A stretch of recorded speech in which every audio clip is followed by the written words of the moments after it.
Algo surpreendente está acontecendo no futebol europeu e enquanto você assiste, uma mudança silenciosa se desenrola. Nem chineses nem árabes, os Estados Unidos praticamente compraram o jogo. O estádio do Real Madrid, a venda do Chelsea, a dívida do Barcelona, tudo isso passa pelas mãos dos investidores americanos. Dos 20 clubes da Premier League, 10 são deles. Mas por que eles estão tão interessados no futebol europeu?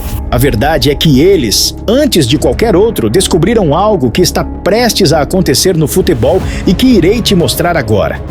Em 1992, os 22 clubes da Premier League geraram 205 milhões de euros por temporada, e o jogador médio ganhava pouco mais de 2.000 euros por semana. 30 anos depois, mesmo com 2 clubes a menos, a receita da liga disparou 2.850%, atingindo impressionantes 6 bilhões de euros. O salário médio dos jogadores saltou de 2.000 para 93 mil euros por semana. No coração dessa transformação surreal estão eles, os americanos, grandes responsáveis por impulsionar esse crescimento. Atualmente, 10 dos 20 clubes da Premier League são controlados ou parcialmente de propriedade de investidores americanos. Eles estiveram diretamente envolvidos em 7 das 15 aquisições de clubes da primeira divisão europeia em 2023. Como se não bastasse, 4 dos 6 grandes da Premier League são de propriedade deles também, enquanto um quinto, o Manchester City, tem uma participação minoritária dos americanos. Esses caras investem em tudo que você pode imaginar, desde coisas simples até mísseis. JP Morgan e Goldman Sachs, 2 dos maiores bancos do mundo, com quase 5 trilhões de dólares sob seu controle, são exemplos claros disso. Mas, entre todos esses investimentos, nada chamou mais a atenção deles nos últimos anos do que o futebol. Mas por quê? O novo estádio bilionário do Real Madrid, financiado pelo JP Morgan. O Barcelona também contou com o suporte desses bancos para seu projeto de estádio. E lembra do Jim Ratcliffe comprando o Manchester United? Ou daquele bilionário adquirindo o Chelsea? Esses bancos estavam lá também, financiando grande parte desses negócios. Atualmente, esses gigantes financeiros têm bilhões investidos no futebol europeu. O motivo? Simples. Eles acreditam que o futebol na Europa está subvalorizado e tem potencial para gerar muito mais dinheiro. A lógica deles é a seguinte: as 5 maiores ligas de futebol da Europa têm as maiores torcidas do mundo, mas ainda assim geram menos receita do que, por exemplo, a NFL, que é a Liga de Futebol Americano dos Estados Unidos. A NFL consegue lotar seus jogos com uma média de 70 mil espectadores por partida,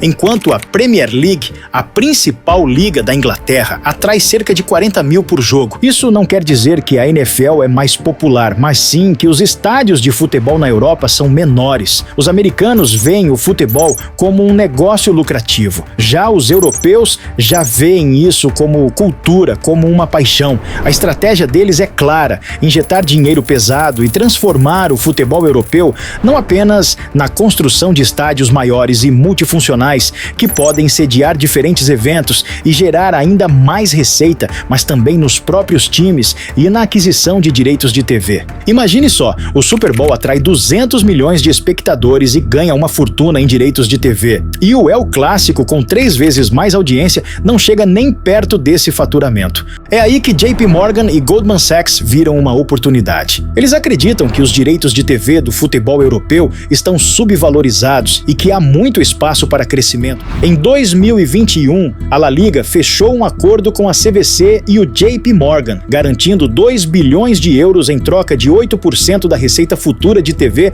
pelos próximos 50 anos. A jogada foi genial. Ao perceber que a liga enfrentava dificuldades financeiras, os bancos ofereceram um adiantamento do dinheiro que os clubes ganhariam no futuro. Mas com tantos interesses financeiros, o futebol europeu pode estar à beira de uma transformação que pode mudar tudo o que conhecemos. Parece a solução perfeita para investir nos times e melhorar suas infraestruturas, certo? Mas há um grande risco. Esse acordo pode acabar tirando o poder dos clubes e seus membros, transferindo cada vez mais controle e dinheiro para as mãos dos bancos, diminuindo a autonomia do futebol europeu. Essa invasão americana pode reescrever o futuro do futebol europeu. Esses dois bancos estão controlando cada vez mais o jogo, tirando a autonomia dos clubes, que antes pertenciam aos torcedores. Sempre que um grande clube está à venda, esses dois bancos geralmente controlam o processo de venda. Isso significa que são eles que escolhem quem pode fazer uma oferta,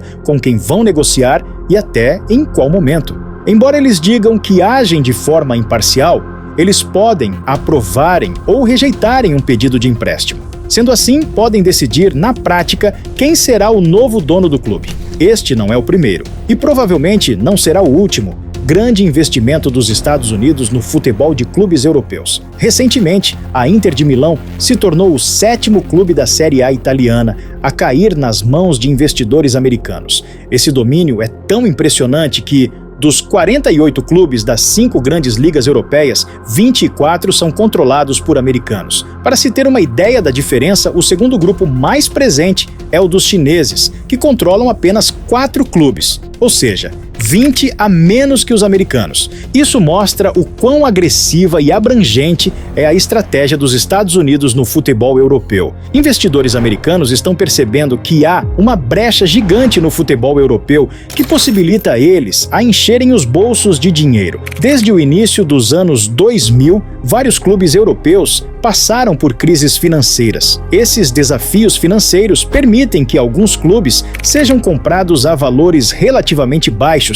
em comparação com equipes nos Estados Unidos. Essa diferença de preço é ainda mais evidente no futebol feminino. Por exemplo, a franquia mais recente da Liga Feminina dos Estados Unidos foi adquirida por impressionantes 120 milhões de dólares em março. Em contrapartida, o time feminino do Olympique, um dos clubes mais renomados do futebol feminino europeu, foi avaliado em apenas 5,1 milhões de dólares em 2023. Isso mostra que, comparado aos times dos Estados Unidos, os clubes europeus ainda estão relativamente baratos, o que representa uma oportunidade de ouro para investidores americanos. Mas os torcedores temem uma coisa, que seria esses investidores comprarem os clubes agora, segurem por alguns anos e depois lucrem absurdamente com a revenda, abandonando completamente o time. A venda do Chelsea é um exemplo claro disso. Em 2003, o Chelsea foi comprado por 140 milhões de libras, um valor insignificante em comparação aos impressionantes 4,25 bilhões de libras que o empresário americano Todd Boehly e seu consórcio pagaram pelo clube em 2022. Outra preocupação dos torcedores é que muitos desses investidores